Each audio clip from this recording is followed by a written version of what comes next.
This is a 1999 Sebring LXI.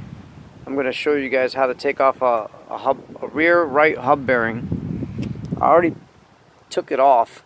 I put my new one on. As you can see, I got some of this this anti-seize stuff, so that way the stuff don't rust up on me again. If it ever goes bad again, I can take it off easily without this rotor sticking on the inside of the car.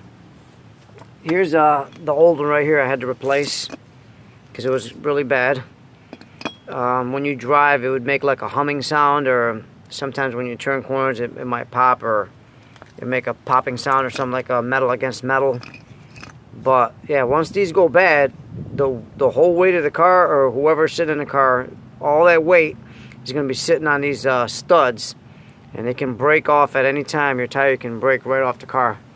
So that's really dangerous if you're like on a freeway or something. So if you hear like a humming sound, you want to get that replaced right away so nobody can get hurt. It's not like one of those things where you can just put off and think it's going to be okay. So there was all I had to do was see, I'll put this put the rotor back on there so I can kind of show you guys how I took it off. Here's the caliper. It was pretty easy. The caliper is where the brake pads go into. You can see the brake pads in there. Here's the caliper in my hand.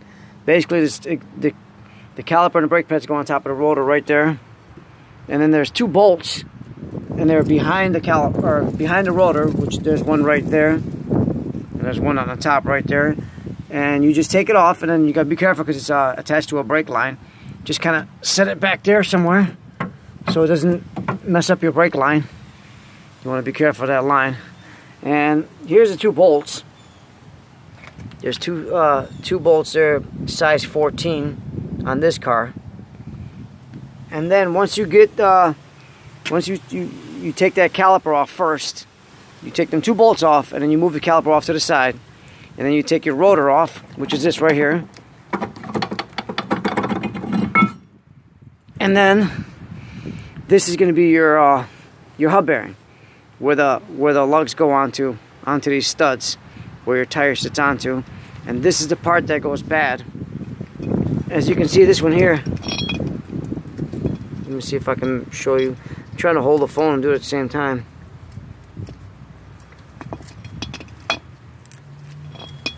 Well, anyways, when you jack it up and you move the tire left to right, up and down, it should be a lot of play. But sometimes there's no play because it can be frozen in its place. You can probably hear it. Let me see if I can do it. It's kind of hard to show you. Yeah, you can see a little bit how it's moving in and out from that metal right there, where it's going into that shaft, how it shows. And then I bend it up. Yeah, you see? That's the part that went bad on the inside of that part there. So, and then there's 4 bolts, which is these here. These were also 14 millimeters too, to take them off.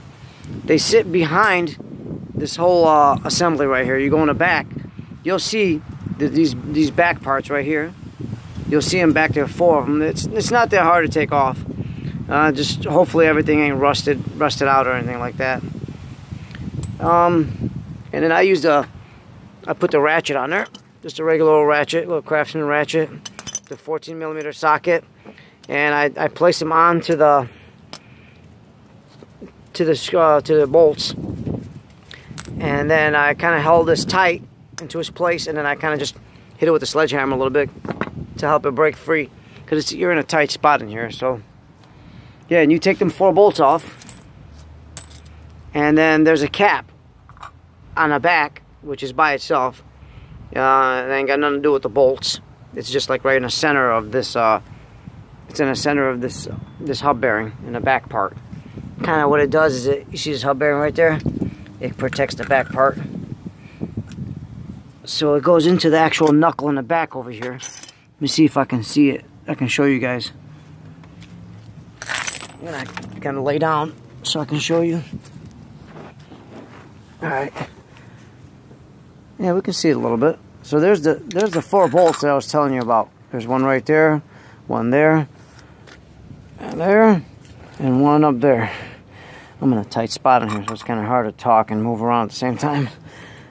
And then you just get this cap back on. I put mine all back on right now, so I'm ready to just put this cap back on. Just get like something to just kind of pop it back in there and hit it hard. I mean, not too hard because you don't want to mess the metal up. Maybe like a rubber hammer or something like that. Or if you can do it with a regular hammer, just be careful pounding it in. That's it. Just them 4 bolts in the back there. And the 2 bolts that had to take the caliper off. Because that rotor was easy to take off. That's all you do. You might have to, oh, you remember that cap that I put on the back? You might have to, like, hit on this a little bit. On the back of this. Hit on the back of this a little bit. Once you take that cap off the back. Because it might be like rusted. You can see how it's all rusted out and stuff.